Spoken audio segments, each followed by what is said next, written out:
Jackie Cinemas. Unbiased cinema review.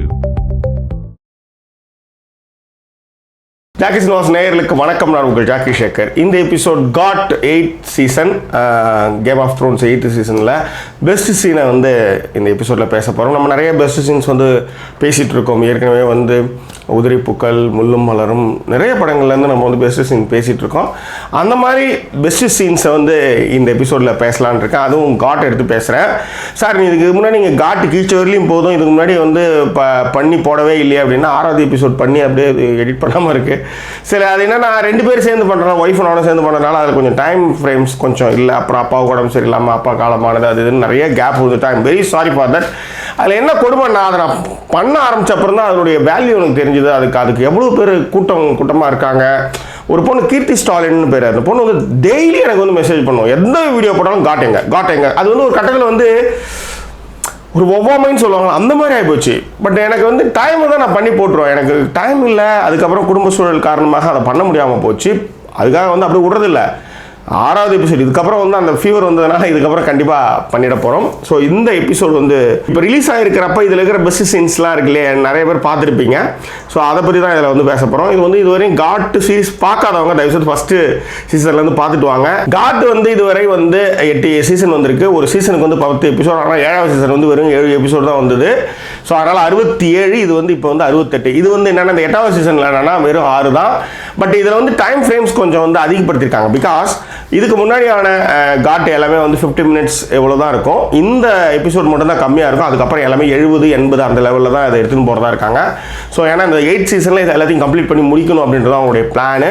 ஏன்னா இந்த 8th சீசனில் ஜான்ஸ்னோ யார் அப்படின்றத ரிவீல் பண்ணிட்டாங்க. ஸோ அதனால் வந்து சர அடுத்த கதைக்கு வரணும் அப்படின்றது தான். கேம் ஆஃப் த்ரோன்ஸ் 8th சீசனில் ஃபஸ்ட்டு எபிசோடில் முதல் சீனையும் கடைசி சீனையும் தான் பெஸ்ட் சீனாக பேச போகிறேன். இது உங்களுக்கு எல்லாருக்குமே தெரிஞ்சனால நான் வந்து கதைக்கு நேரடியாக வரேன்.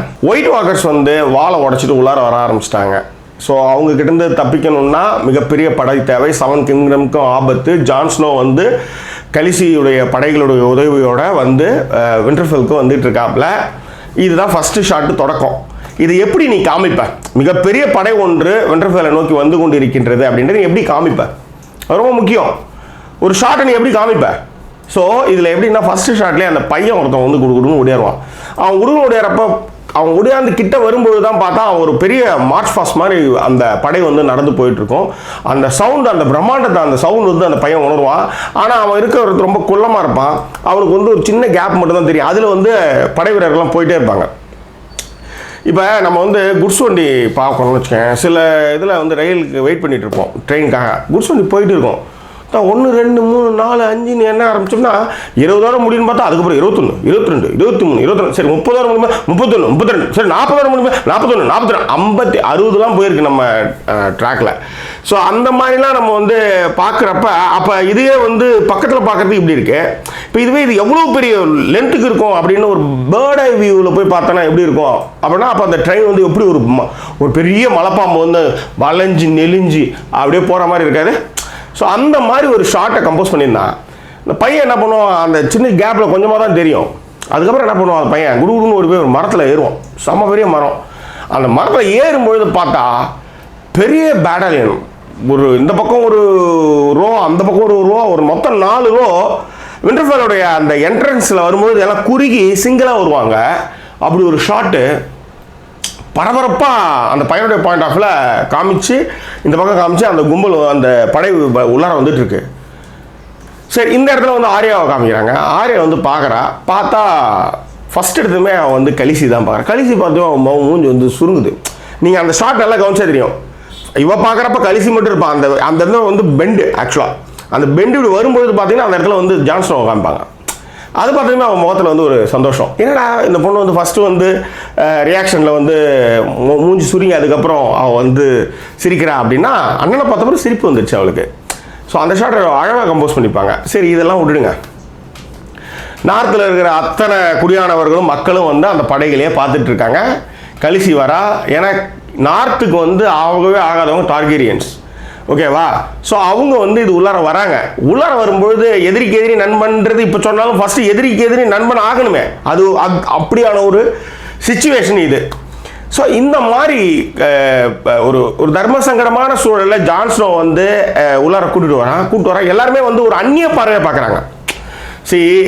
எல்லாருக்குமே தெரியும் ஒயிட் வாக்கர்ஸ் அங்கே வந்துட்டு இருக்கானுங்க, இவங்க கிட்ட ஒரு டிராகன் அவங்க கிட்ட இருக்குது, மிகப்பெரிய பிரச்சனை, இதை வந்து 7 கிங்டமுக்கும் ஆபத்து, ஓகேவா, ஆட்டை கடிச்சு கடைசியில் கிங்ஸ் லேண்டிங் வரலையே அது போயிடும். அதனால் வந்து எல்லாருமே இதை எதிர்க்கிறதுக்கு தயாராக இருக்காங்க.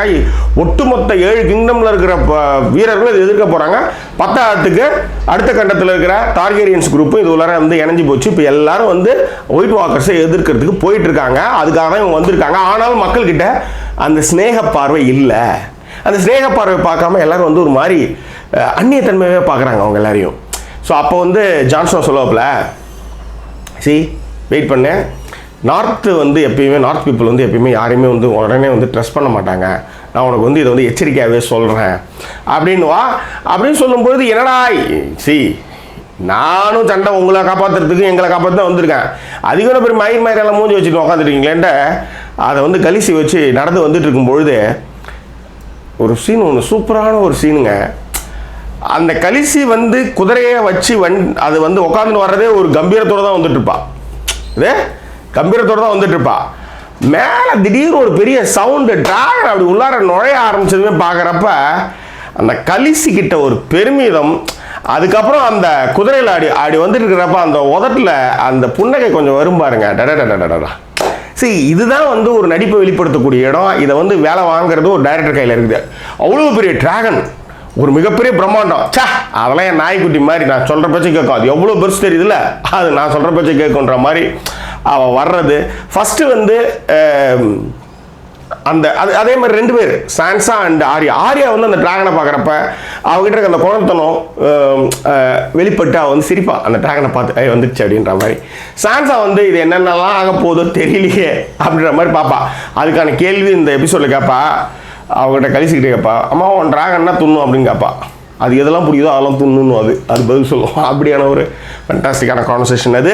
சரி, அது இருக்க இது வந்து இந்த எபிசோட்ஸ், அதாவது இந்த first episode season 8 first episode இப்படி எல்லாமே உங்களுக்கு வந்து என்னென்னா ரீயூனியன் மாதிரி, எல்லாரையும் பார்க்காதவங்களாம் பார்க்குற மாதிரியான ஒரு விஷயம்தான் இதில். எல்லாருமே ஒன்று சேர்றாங்க. ஃபஸ்ட்டு சீசன்லேருந்து எல்லாரையும் பார்த்துட்டு வர்றவங்களுக்கு தெரியும் கதை எங்கெங்கேயோ ஓட்டாங்க. எல்லோரும் திரும்ப வந்து விண்டர்ஃபாலில் வந்து எல்லோரும் ஒன்று சேர்றாங்க. பார்க்காதவங்க திரும்ப பார்த்துட்டு இருக்க மாதிரியான ஒரு ரீயூனியன் தான் இந்த எபிசோடு. அந்த கலிசி அது மேலே போனதும் அதை பார்க்குற அந்த கெத்து வந்து ஃபண்டாஸ்டிக் கெத்து. அதே மாதிரி பாரானந்த வந்து உட்காந்துருப்பாப்புல, கால் உடஞ்சதுனால நடக்க முடியல, உட்காந்துருப்பான் கடைசி தம்பி. ஜான் ஸ்னோ வந்து குதிரை விட்டு இறங்கி குடுகுடுன்னு ஓடி போய் அவங்ககிட்ட வந்து கட்டி பிடிச்சி முத்தம் கொடுத்துட்டு ஆம்பளையா மாறிட்ட அப்படின்னு ஆல்மோஸ்ட் அப்படின்ற அந்த பதில் ஃபண்டாஸ்டிக். பக்கத்தில் சான்ஸாக இருப்பா, அவளை கட்டி பிடிச்ச அன்பை வெளிப்படுத்திக்கிற அந்த காட்சிகள்லாம் ஃபஸ்ட் கிளாஸ். அதேமாரி சான்சா வந்து இவன் எப்படியே ராணியாக தான் வரப்போகிறான் அப்படின்ற மாதிரி, இதுதான் உங்கள் இடம் தான் இது அப்படின்ற மாதிரி சொல்கிறதுலாம் வந்து ஃபண்டாஸ்டிக்கான சீன்ஸ். இதில் வந்து அந்த மார்ச் ஃபாஸ்ட் வரும்பொழுதே உங்களுக்கு வந்து கென்ட்ரியை பாப்பா ராபர்ட்டோடைய பாஸ்டர்ட் சன்னு, அதே மாதிரி ஹவுண்டையும் பாப்பா ஆரியா. ஸோ இதெல்லாம் வந்து நம்மளுக்கு வந்து கேரக்டர் வந்து எல்லாம் எங்கெங்கேயோ ஒரு காலகட்டத்தில் பார்த்து பிரிஞ்சவங்க எல்லாருமே வந்து ஒன்றா சேர்ந்துருப்பாங்க.